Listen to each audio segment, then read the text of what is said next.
నిన్న రాహుల్ ని కలిశారు పరిగి ఎమ్మెల్యే రామ్మోహన్ రెడ్డి. తన మెరిట్ చూసి మంత్రి పదవి ఇవ్వాలంటూ విజ్ఞప్తి చేశారు. తాతల కాలం నుంచి మేం కాంగ్రెస్ లోనే ఉన్నాం అని తెలిపారు రామ్మోహన్ రెడ్డి. పార్టీ కష్టకాలంలో ఉంటే అండగా ఉన్నది మేము అంటూ రామ్మోహన్ నాయుడు తెలిపారు.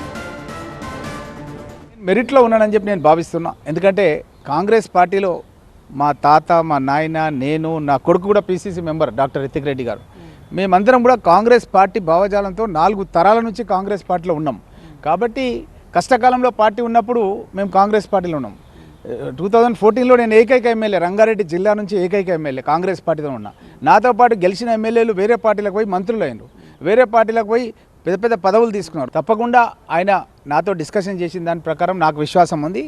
తప్పకుండా వచ్చే మంత్రివర్గ విస్తరణలో మన రంగారెడ్డి జిల్లా నుంచి తప్పకుండా నాకు అవకాశం కల్పిస్తారన్న విశ్వాసం నాకుంది.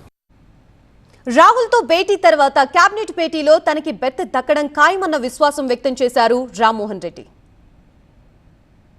నేను మాట్లాడినటువంటి విషయం కానీ, నేను ఇచ్చిన రిప్రజెంటేషన్ కానీ చాలా సానుకూలంగా స్పందించారు, చాలా సానుకూలంగా చదివినరు. తప్పకుండా ఆయన నాతో డిస్కషన్ చేసిన దాని ప్రకారం నాకు విశ్వాసం ఉంది. తప్పకుండా వచ్చే మంత్రివర్గ విస్తరణలో మన రంగారెడ్డి జిల్లా నుంచి తప్పకుండా నాకు అవకాశం కల్పిస్తారన్న విశ్వాసం నాకుంది.